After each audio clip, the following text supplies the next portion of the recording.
வாழ்க வளமுடன். கம்பங்குடி டி இணையர்களுக்கு மகிழ்ச்சியான வாழ்த்துக்கள். குரோதி வருடம் ஏப்ரல் 13ஆம் தேதி அன்று இரவு 8:10 மணிக்கெல்லாம் துலா லக்னத்தில் சனி ஓரையில் புத்தாண்டு பிறக்கிறது.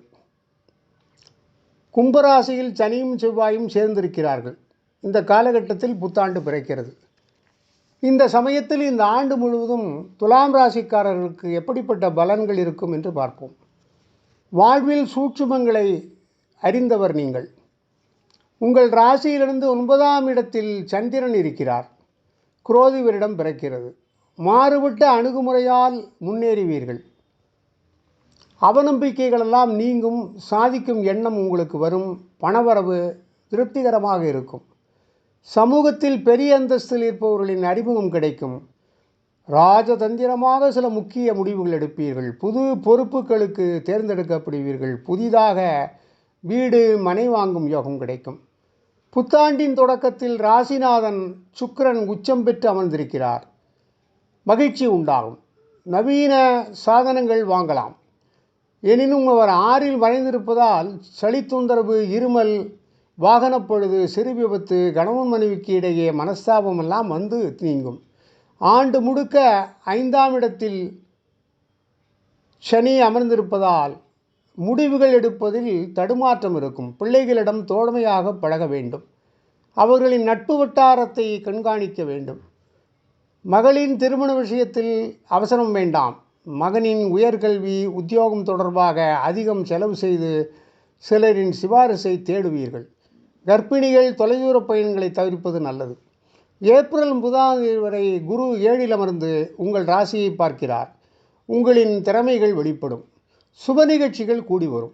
கணவன் மனைவிக்குள் அந்யோன்யம் அதிகரிக்கும். எதிர்பார்த்த பணம் வரும். மே 1ஆம் தேதி முதல் குரு ராசிக்கு 8இல் சென்று மறைகிறார். எனவே வீண் அலைச்சல் வரும். தன்னம்பிக்கை குறையும். செலவுகள் கட்டுக்கிடங்காமல் போகும். பெயர் புகழ் கௌரவம் குறைந்து விடுமோ என்ற ஒரு பயம் உங்களுக்கு வரும். வாகனத்தில் போகும்போது அதிக கவனம் தேவை. செக்கு விஷயத்தில் அலட்சியமாக இருக்கக்கூடாது. மறதியால் விலை உயர்ந்த ஆபரணங்களை நீங்கள் தொலைக்க நேரிடும். வீட்டு பாதுகாப்பில் கவனம் தேவை. அரசுக்கு முரணான விஷயங்களில் தலையிடக்கூடாது. இந்த ஆண்டு முழுக்க ராகு உங்கள் ராசிக்கு 6ஆம் வீட்டிலேயே தொடர்கிறார். பிரச்சனைகள் குறையும். புது பதவிகள் தேடி வரும். சிலருக்கு குழந்தை பாக்கியம் கிடைக்கும். பிள்ளைகளின் வருங்காலம் குறித்து முக்கிய முடிவுகள் எடுப்பீர்கள். ஷேர் மூலம் பணம் வரும். பழைய வழக்கில் தீர்ப்பு உங்களுக்கு சாதகமாக வரும். அரசு விஷயங்கள் சீக்கிரமாக முடியும். மகளுக்கு நல்ல வரன் கிடைக்கும். மகனுக்கு நல்ல வேலை அமையும்.